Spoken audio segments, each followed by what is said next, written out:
Anyway, ano pag-uusapan natin? Marami tayong pag-uusapan tayo ngayong gabi, ngayong hapon. Ang una natin pag-uusapan ay yung pinaka-latest na lumabas na survey ng Pulse Asia, isa sa mga ginagalang at matagal na established na polling companies in the Philippines. Okay, Pulse Asia. Okay. At ito, ang survey ngayon ng apat na top pinakamataas sa pinuno ng ating bansa, ang presidente, ang vice president, and of course, ang Senate President at House Speaker. So, ito na ang pinaka-latest. So, makikita nyo dito, kailangan natin itong himay-himayin kasi marami itong naloka ako. Naloka talaga ako. Paano ko naloka? Nagpa-confine ako kanina. Ganong klaseng kaloka. Nagpa-confine ako kanina sa mental. Kasi naloka ako. And nakalabas din naman ako kasi madali naman akong gumaling. Okay, so ang survey na ito ay ginanap ng March 23 to 29. So, ngayon, makikita nyo dito na ang approval rating na lang ni President Ferdinand R. Marcos Jr. is 25. Ang undecided ay 22. Ang disapproval ay 53. So, ibig sabihin, pag ninet natin yan, nasa negative na ang net approval rating. So, ano ba ang net approval ng 25 and 53? So, that's going to be 25 minus 53. So, nasa negative 28 na lang ang net approval ni Bongbong. Si Sara, ang kanyang approval ay 59, ang disapproval ay 16. So, ang net niya ay nasa positive 43. Si Escudero naman, ang kanyang approval ay 39, ang kanyang disapproval ay 18. So, pag kay Escudero, ang kanyang net approval ay plus 21. Si Martin Romualdez naman, ang kanyang approval ay 14, ang kanyang disapproval ay 54. So, pag kay Martin naman, ang kanyang net approval ay negative 40. So, si Martin, negative 40. Si Bong, so pinaka-ayon, parang masyadong mababa na ang political capital ni Martin. Kung titingnan natin ang net approval, si Sara nasa positive 43, which is good. Well, not as high as her father during his term, pero lumalaban pa rin yung kanyang net approval.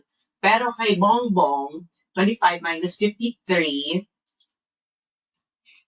negative 28. So si Bongbong, negative 28. Si Martin, negative 40. So, nakakaloka tong eksena na to. Kasi, can you imagine, nakakaloka tong eksena ito. Bakit, mga ka-moisture?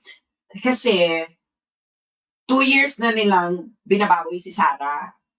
Yung confidential funds, yung Mary Priapiatos, etc.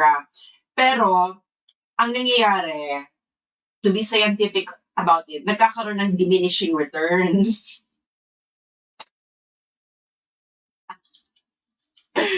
So, nagkaroon sila na-subject sila sa natural law of diminishing return. Okay, guys.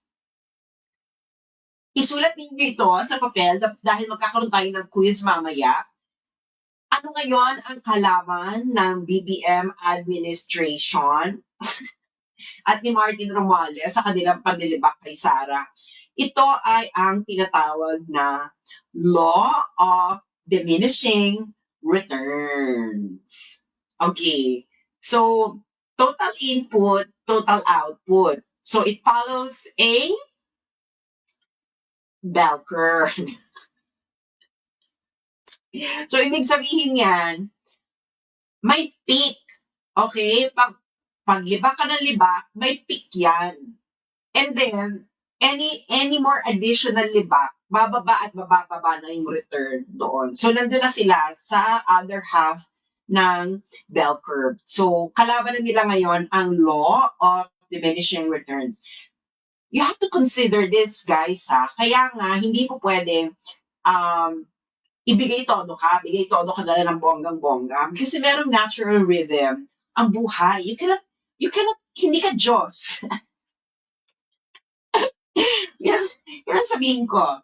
Hindi ka Diyos na hindi ka subject sa law of diminishing returns. Pag mortal ka lang, subject ka sa law of diminishing returns. Against class, anong ibig sabihin ng law of diminishing returns? May peak ang input mo at ang output na marireceive mo doon sa input mo. And then after that peak, bababa at bababa na ang iyong marireceive na output at every unit of input. Okay, so nandun na sila. Nandun na sila sa kabilang side. Pag gano'n na, gano'n. Para mas maintindihan yung mabuti ang law of diminishing returns, para lang yung umiihi ka. May mga nota. Para lang umiihi niyan. Yung mga lalaki, para lang kayong umiihi niyan sa toilet bowl. Diba yung ihi nyo pag gano'n? Parabola. Parabola ang ihi. Okay? So pagdating ng peak ng ihi ninyo, bababa yun.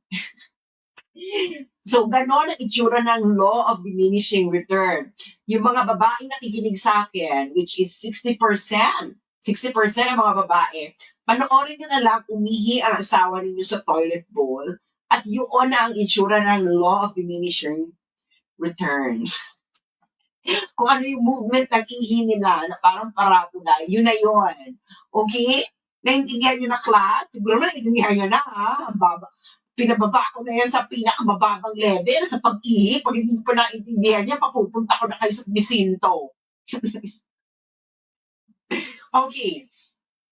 So, nakits yun na. Kasi nga, di ba, ang feeling kasi natin, the more input na pinasok natin, the more output. Yan kasi ang intuition natin. Tama? Di ba? Feeling natin, the more na makipag-sex ka, halimbawa, the more na giginhawa ang iyong pakiramdam.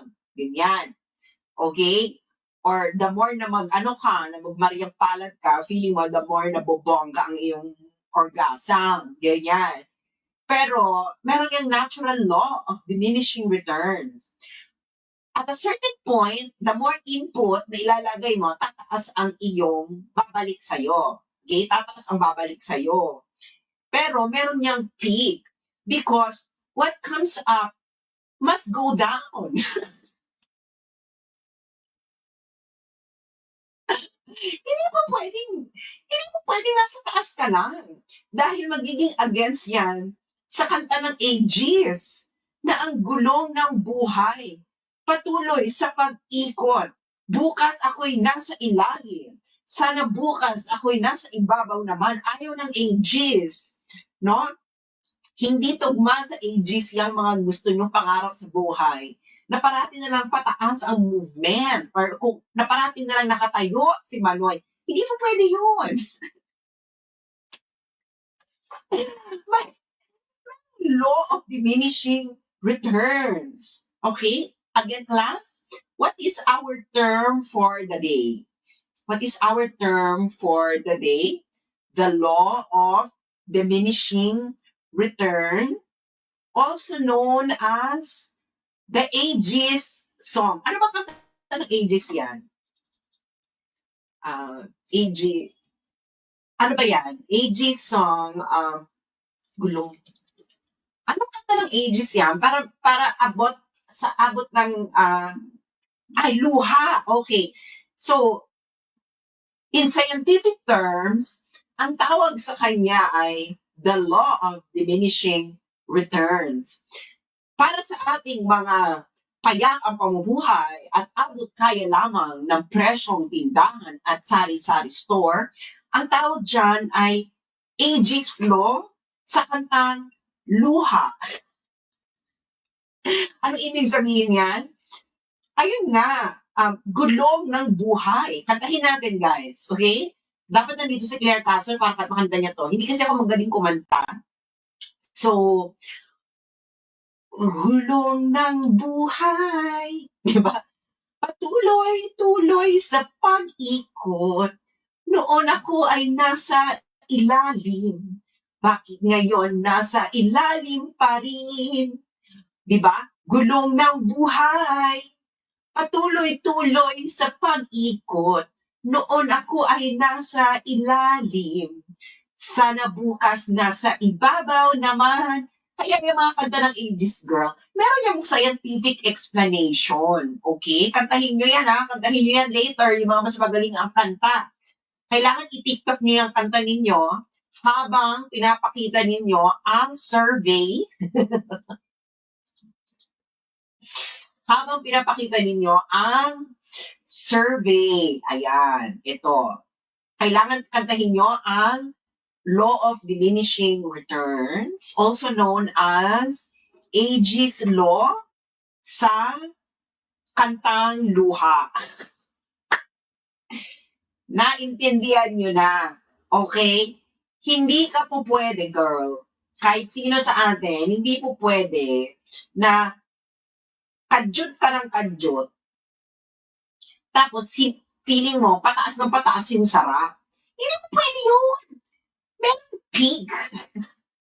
There is a peak, at pagdating mo doon, kakakadyot mo, feeling mo, pag the more kadyot you do, the more nasasarap, hindi na, be. Bababa na yun. Okay? Bababa na yun. Okay? Buksa ka. Hindi ba? Hindi po pwede yan. There is a natural law of diminishing returns. Alam nyo na. Kaya kayo, dapat sapat lang. Again, guys, kaya nga dapat, ang ginagawa ninyo sa buhay ay sapat lang para hindi kayo pa ganon. Manage yung decline, yung ganon-ganon, di ba? Kasi pag kadyot kayo ng kadyot, feeling nyo is tataas na tataas yung makukuha ninyo dun sa pagkadyot ninyo. Hindi po pwede yun. Kasi ayaw ng Aegis. Hindi siya pasok sa batas ng Aegis, sa kantang Luha. At hindi rin siya pasok sa law of diminishing return. Okay? At hindi rin siya pasok sa gravity. What comes up goes down. Ganon. Okay. Okay, so hindi ka pasok doon. So, yun na yung law of diminishing returns. Naintindihan nyo ba? Kasi ano to ha? Advanced math ito.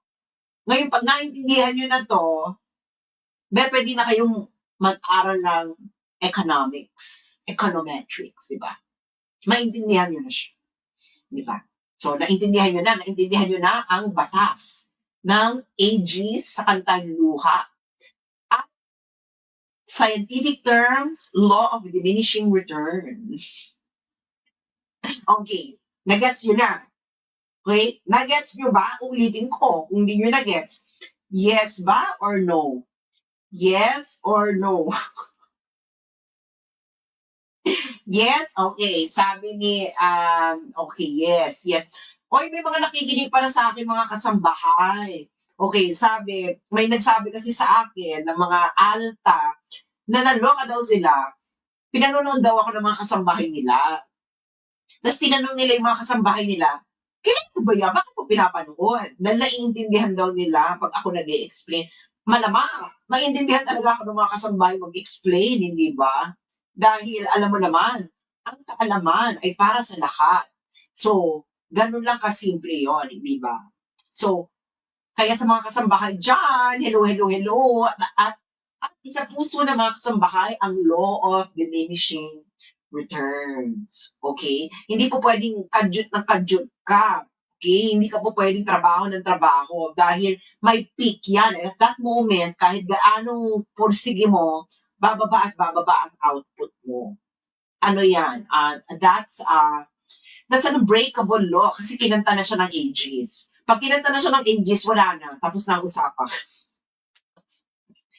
Tapos na ang usapan pag kinanta ng Aegis, tama? Sinong naniniwala dito na pag kinanta na ng Aegis, tapos na ang usapan?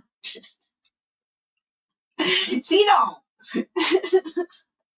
Itaas yung mga kamay, sabihin nyo, naniniwala, sabi nga, naniniwala kayo na pag kinanta na ng ages, tapos na ang usapan. Yun na yun. Oh, kita mo si Russell, naniniwala si Russell, pag kinanta ng ages, finish na. Yun na yun. Diba? So nakikinig sa akin ng ages, no? Dahil ang ages, napaliwanag nila ang law of diminishing return sa masang Pilipino nang abot kayang presyong pangtindahan. Diba? Ganon. Presyong, abot kaya ng presyong tindahan. Kaya kayo, makikinig kayo sa kanta ng ages. Dahil, maraming marami kayong pagkakapulutang aral sa kanta ng ages, lalo na sa kantang, sandali, Sintamis ng wine, sintatag ng sunshine. Anong scientific explanation niya? Sintamis ng wine, sintatag ng sunshine. Papaliwanag natin para alamin niyo. Bakit sintatag ng sunshine? Kasi yung araw, matagal pa yan. Ilang bilyong years pa yung mabubuhay. Mauna ka pang mawala sa sunshine. And because of the speed of light, kaya tinatag ng sunshine. No? And it's because of the speed of light, it is the speed limit in the universe. And nothing can go faster than the speed of light. Kaya sintatag ng sunshine. Bakit sintamis ng wine? Dahil wine taken in moderation is good for your skin and it will keeps you young. Sintamis. Kaya pag umiinom ka ng red wine, lalo na ng red wine, in moderation, yung totoong red wine yung totoong red wine. Pag umiinom kayo ng red wine in moderation, kayo ay magmumukhang sweet 16. Alam nyo na, kaya yung ages, meron yung mga deeper scientific explanation. Okay? Yung ending song ng kantang Luha, yan ang law of diminishing returns. Anyway, na-explain ko na sa abot makakaya ng presyong suking tindahan.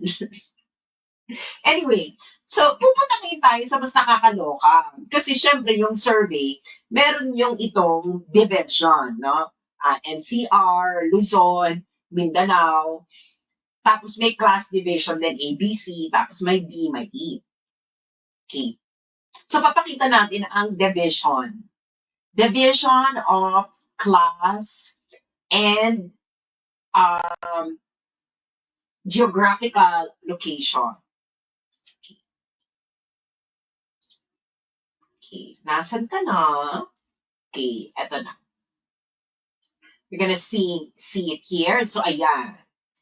So, nakikita nyo ba yun, mga friends, na approval, President Ferdinand Marcos Jr. Sa NCR, 25 na lang siya. Si Vice President Sara Duterte, 55 sa NCR. Si Escudero, 37. Si Romualdez, 16. Okay. Ngayon, meron kasi itong okay. Ito kasi yung previous and now. So, previously, si Marcos ay 49 sa NCR. Tapos, after ng aresto ni Digong, naging 25 na lang siya sa NCR. Si Sara, 33 siya noon sa NCR. Pagkatapos ng aresto ni Digong, naging 55 sa NCR. Si Escudero, 60 siya noon sa NCR. Pagkatapos ng aresto ni Digong, naging 37 na lang siya. Si Romualdez, 30 siya noon sa NCR. Pagkatapos ng pag-aresto kay House Speaker, naging 16 na lang siya. Ganon din sa Luzon, Balance Luzon. Ang Balance Luzon po, ito po yung outside NCR. Okay? So si Marcos, from 55, naging 35. Si Inday, si Sara Duterte, from 34, naging 39. Si Escudero, from 54 to 45. Si Martin, from 18 to 17. So, pinakamaliit na increase kay Sara ay sa balance Luzon. We will talk about Mindanao later because that is the law of diminishing return. Kasi peak na yan ni Sara, yung 90s. So, maliit na lang yung i-improve mo kasi pang 100 ka na. So, huwag ka nang magmaganda dahil almost 100 ka na sa Mindanao, Inday. Charot.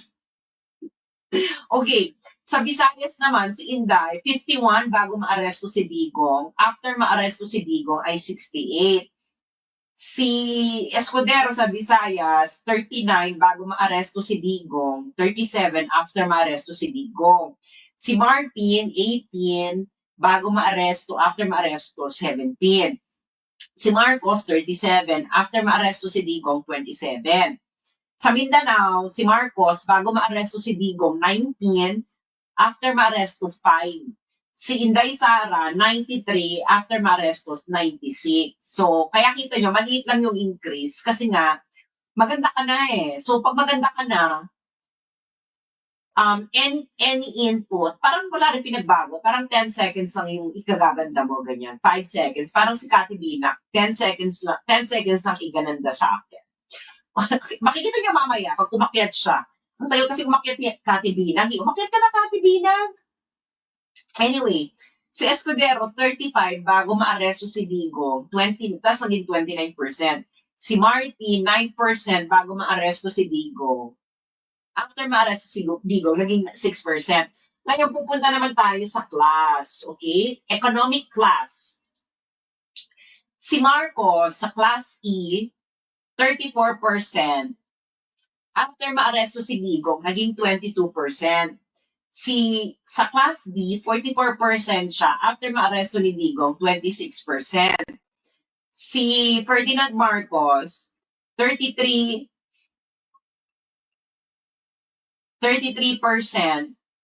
ABC, sa mga alta de syudad at middle class.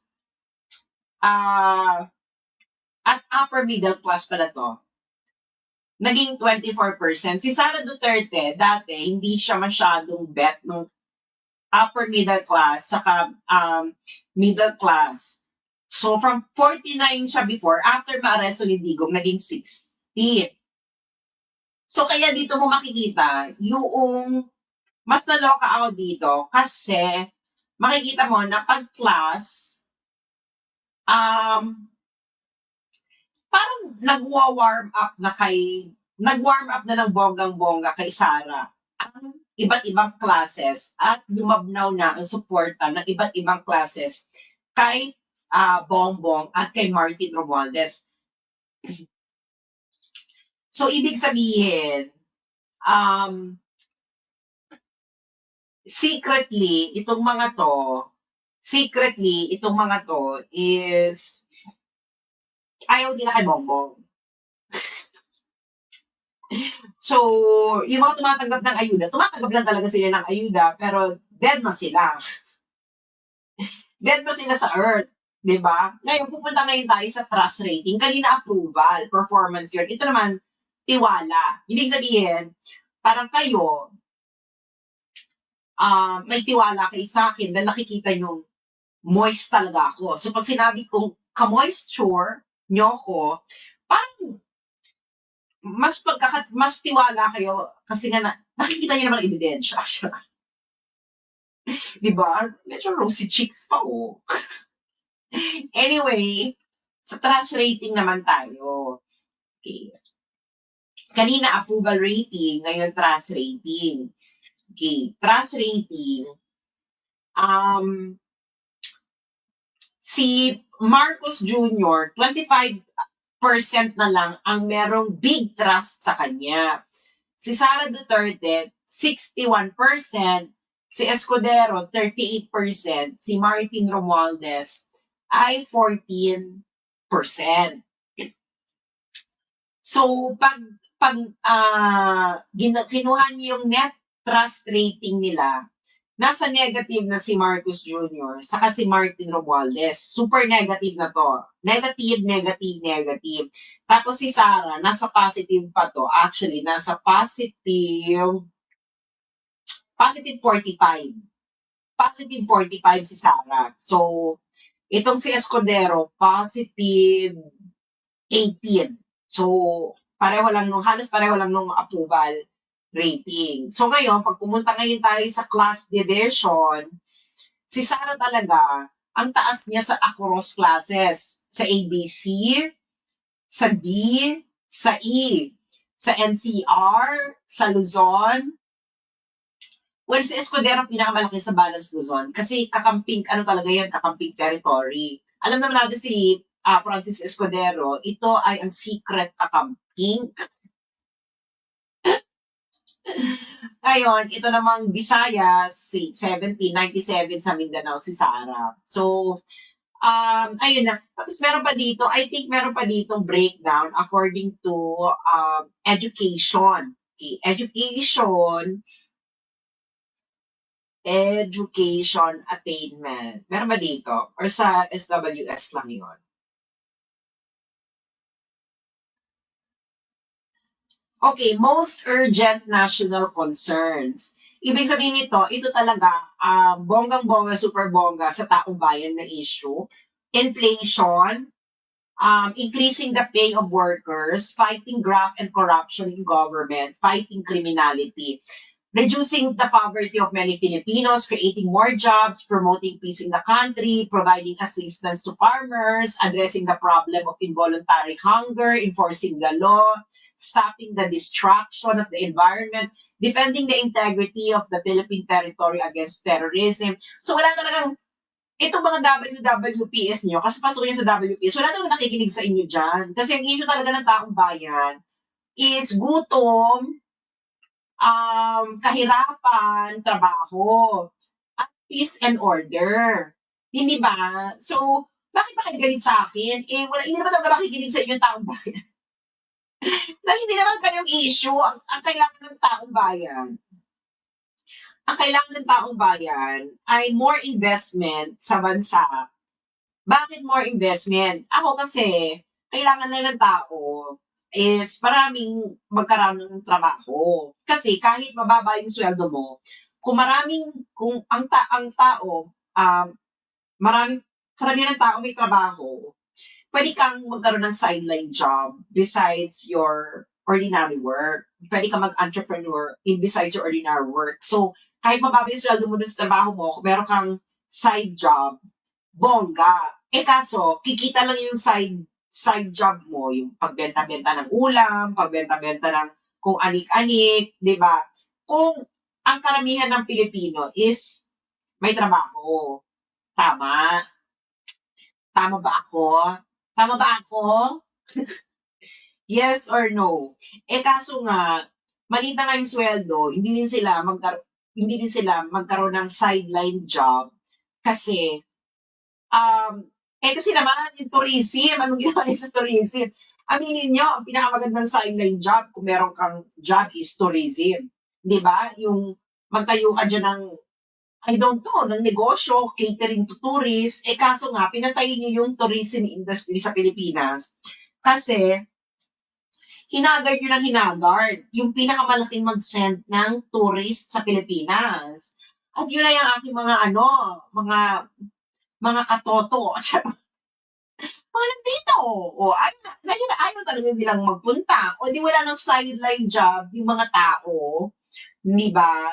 So, kasi yung mga Pilipino, alam mo mga Pilipino na, hindi naman mga tanga yung mga Pilipino na itaas ang sweldo. Alam nila na may limit ang pagtaas ng sweldo, kaya nga sila nagtatayo ng sarili ng negosyo.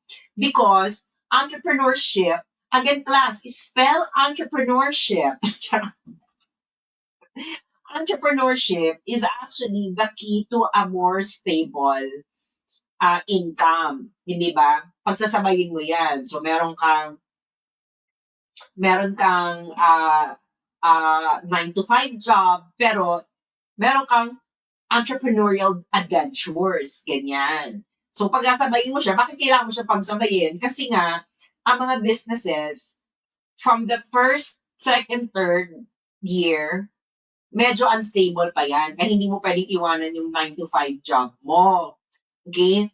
Kaso nga, ang entrepreneurship, And then comes entrepreneurship. Ang entrepreneurship, magiging successful lang yan kung kung ang mga tao, maraming may trabaho. Regardless yan na kung mababa sweldo nila hindi. Ang importante is may trabaho ka. Di ba? Importante may trabaho ka at merong pumapasok na pera sa'yo kahit paunti-unti lang yan. That is the entrepreneurial spirit. It doesn't matter how much. Hindi importante kung gaano kalaki ang pumapasok sa'yo. Hindi importante kung gaano kalaki ang pumapasok sa'yo, basta consistent ang performance ng pagpasok. Maraming kinilig sa sinabi kong yon dahil totoo. Hindi importante na malaki ang pumapasok sa'yo, basta consistent ang pagpasok.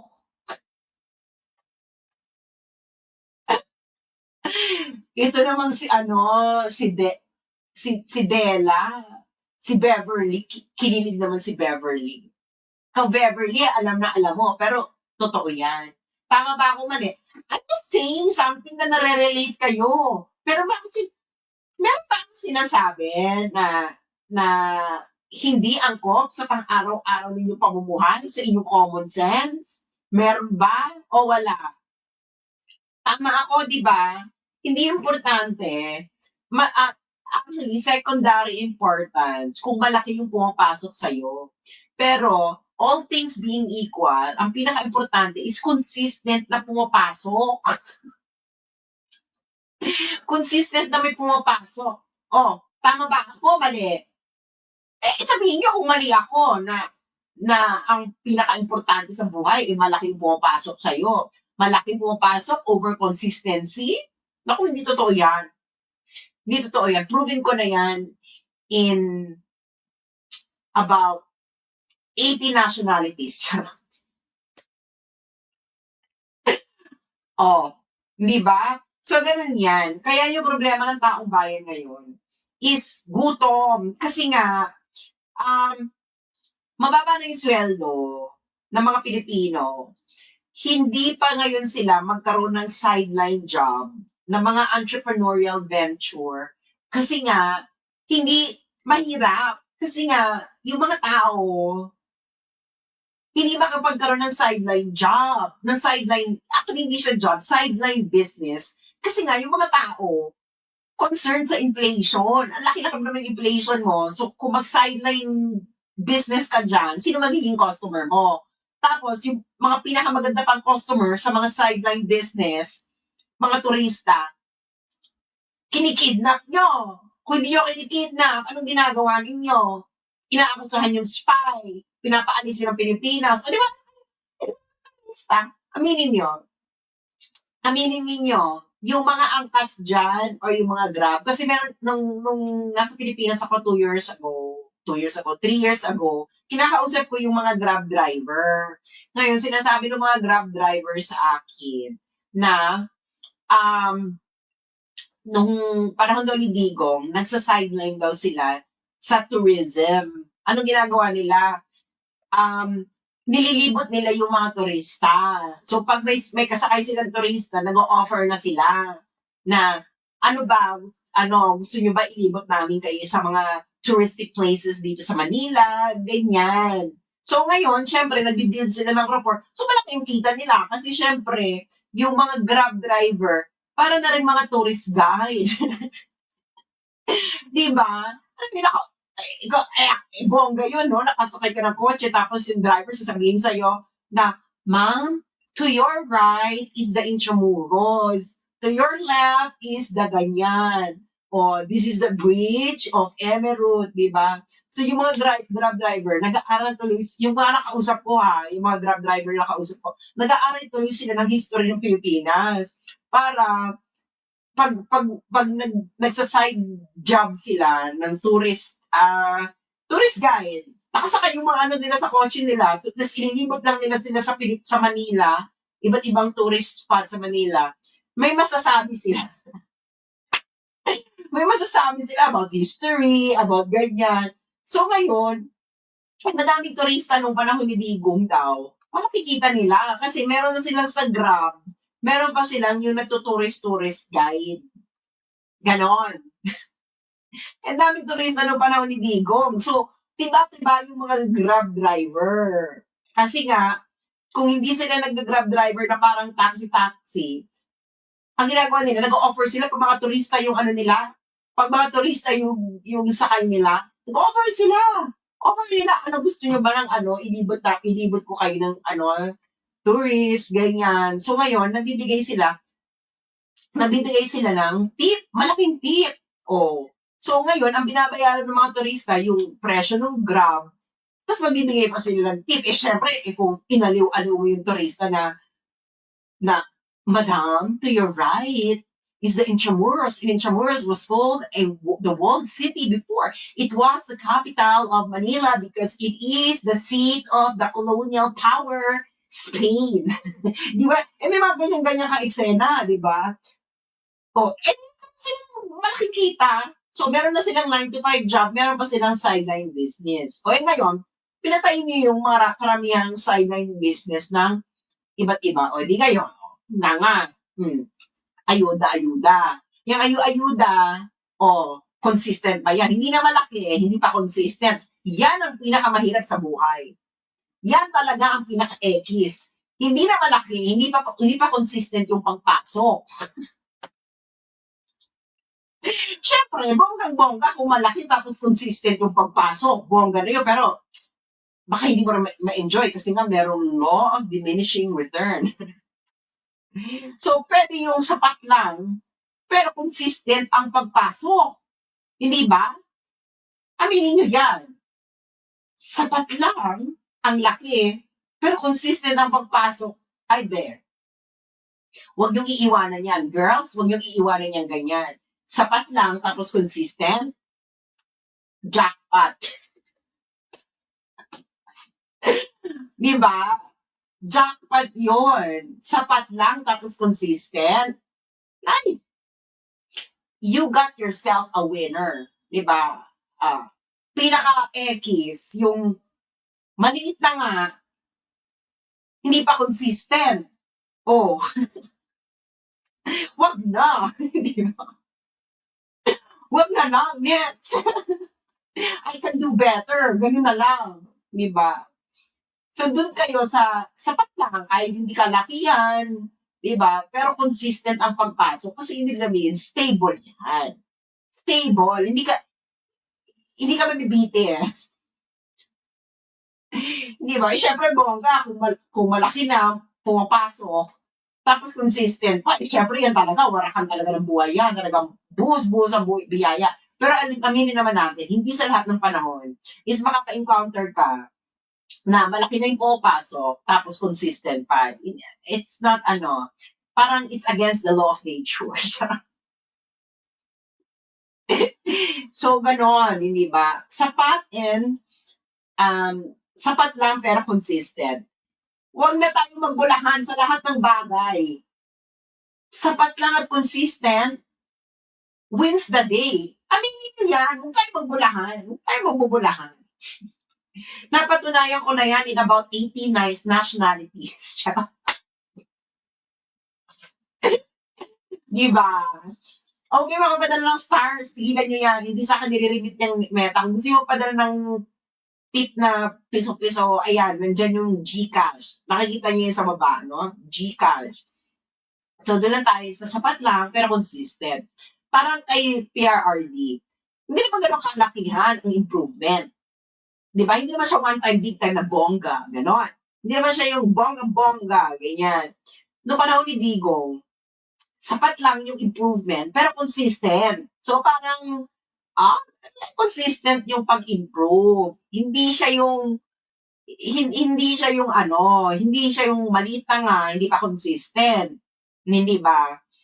So, may consistency, tapos sapat lang yung stages ng improvement. Ganun ang buhay, girls and boys and everything in between. Ang importante sa buhay, ay sapat lang. Ang pinaka-importante sa buhay, consistency. Di ba? So, ang middle ground is sapat lang pero consistent. Okay? Pero kasi hindi naman sa lahat ng pagkakataon, makaka-encounter ka ng malaki na yung pumapasok, tapos, tapos consistent. Mahirap ang hanap nun. Sinasabi ko sa inyo, proving ko na yan in 80 nationalities. Charot. In at least 80 nationalities. Charot. Anyway, so punta na tayo sa next eksena. Andito na ba si Cathy Binang na 10 seconds lang ang ginanda sa akin? Sabihin ko na, asan ka na, Cathy? Asan ka na? Okay. Kasi nga, may bagong eksena. Mas maganda kasi pag-usapan to, kasama si Cathy Binang. Pero, eto, meron dito ko palang gustong itanong sa inyo. Kasi naguluhan ako dito. Kasi hindi ko alam kung ano kinakain itong kanin. O ito, si Jude Asidre, sabi niya, nung panahon daw ni Digong, ang presyo daw ng bigas ay naging 70 per kilo. Kasi hindi kasi ako nakatira nung panahon ni Digong sa Pilipinas, so hindi ko to alam. Totoo ba to? Nung panahon ba ni Digong, meron ba kayong, kayo ba, meron ba kayo, ano ba itong 70 per kilo na bigas nung panahon ni Digong? Ito ba yung, parang ako narinig na ganito, pero I would like to ask you, no, nung parang yung mga nasa Pilipinas, sa kayo mga nagbabudget, meron pa 70 per kilo na bigas? Nung panahon ni Digong? Parang feeling ko ang pinakamataas na tinaas nung panahon ng bigas, pandemic, bigas, 70 per kilo? Anong bigas yun? Parang balitaan, mga be. So, hindi ko nga, kaya kasi nga, 70 per kilo, hindi sana nag-revolusyon ng tao. 70 per kilo na bigas? Ay, be, hindi mananalo si Sara bilang Vice President kung ang bigas ng panahon ni Digo ay 70 per kilo. Alam ko na control ang presyo ng bigas noon within 30 pesos to 40 pesos. Tama ba ako? Ang per kilo ng bigas nung panahon ni Dico, parang na-control siya between 30 pesos and 40 pesos. Hindi ba? So, dun siya naglalaro within 30 pesos to 40 pesos. Siguro pinakamataas na noon, ayan, 55. Pero outlier na yon eh. Pero between 30 pesos to 40 pesos naglalaro yung bigas for most of its term siguro. Tapos may mga outlier na 45, 55, ganyan. Hindi siya yung, ngayon kasi magkano ang bigas ngayon naglalaro? 40 to 50? Or 50 to 60? 30 to, di ba? So, huwag naman tayong eksahurada. Huwag naman tayong eksahurada, Jude Asidre, eksahurada ka masyado eh. So, ayun na nga ang eksena ng buhay, no? Yun ang eksena ng buhay as confirmed by AGs and the law of diminishing returns. So ibig sabihin nito, yun talaga ang law of nature. Dahil kinonfirm ito ng AGs. Okay. So ngayon, eksahurada to si Jude Asidre. Ito si Cathy, in-India na ako, dead ba si Cathy sa akin? Naku, ikaw Cathy ha. Okay. So ngayon, bilang pagtatapos, ito naman, naloka ako dito sa Philippine News Agency. Okay. So ngayon kasi, naloloka kasi sila na spaghetti pababa ang trust rating ni BBM. Okay, at tumataas si Sara. Ngayon, ang eksena naman ngayon nila, ang dahilan nila is dahil daw sa China, dahil daw sa fake social media accounts, at dahil sa social media. So, kaya daw bumababa ang ratings ni Marcos Jr. So, kasalanan daw ni Duterte, kasalanan ng China, kasalanan ng social media. Fake accounts pa.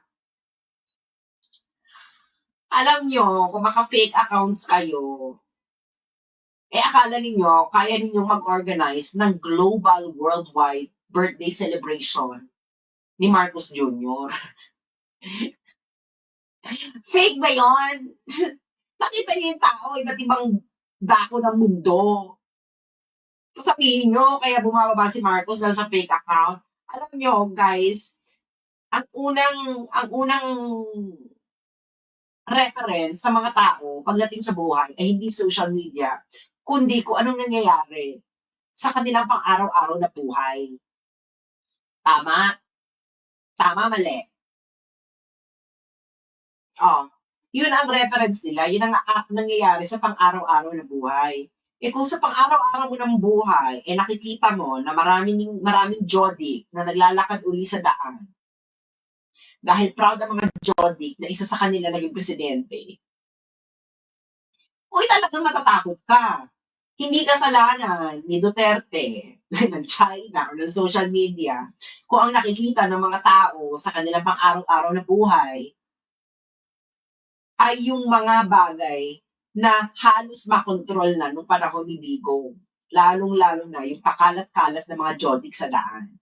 Marami naman talagang pakalat-kalat ngayon na Jodic sa daan. Tigilin yung ako. Diba? At ito ay hindi nakalagay sa social media. Ano sa tingin nyo ang lalabas sa social media? Yung bigla ka na mag-iimbento? Hindi.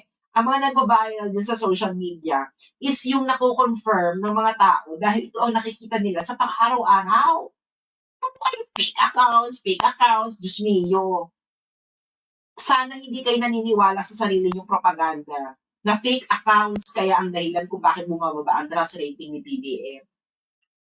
Dahil kung maniwala kayo sa inyong sariling propaganda, ay Diyos mio dahil sabog na talaga kayo.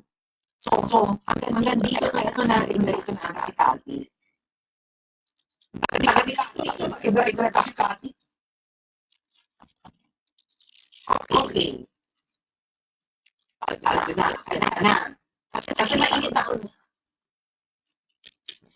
Ito na, pangit ko na si Cathy. I-confirm ninyo confirm ninyo kung si Cathy nga ay totoong 10 seconds na ginagba sa atin. Okay, ito na ilig. So pagkadating niyang ganyan, pag-akyat ni Cathy, magbilang kayo ng 10 seconds, 10, 9, 8, 7, 6, 5, 4, 3, 2, 1. Tapos i-confirm niyo sa akin, ay, the hypothesis is correct. Ganon. Wait lang ha. Paakyatin ko lang si bakla. Umakyat ka na, girl. Ito na, magkakaalaman na kung 10 seconds lang ang ginanda sa akin ni Cathy Binang. Sandali lang, magsasara lang ako ng maraming eksena. So, naging robot na. Ito okay pa ba? Okay pa ba? Ay, baka naman bumalik na. Okay. Ang tagal Cathy. Siguro, natakot si Cathy siguro na ma-confirm ang hypothesis ko. Na 10 seconds lang ang ginanda niya. Sabog ang ano. Ay, huwag na tayo Cathy ngayon. Tsaka ang audio. Sabi hindi. Okay, garbled pa rin. Charot. Audio issues. Hindi ko alam kung kaya ayusin ang audio issues. Next time na lang, Cathy. Mamaya na lang, Cathy. Kakain lang ako. Para mamaya na lang. Okay, later na lang. Maraming salamat po at garbled na raw ako. So thank you so much sa mga nakinig at salamat sa mga nagpadala ng tip. And hanggang sa muli, next time na lang natin i-guess si Cathy Binang at siya ay nagda-drive para naman para bonggang-bongga naman ang ating mako-confirm yung hypothesis. So maraming salamat and have a good night and always remember, please keep yourself moist. Thank you guys. This is for the mother.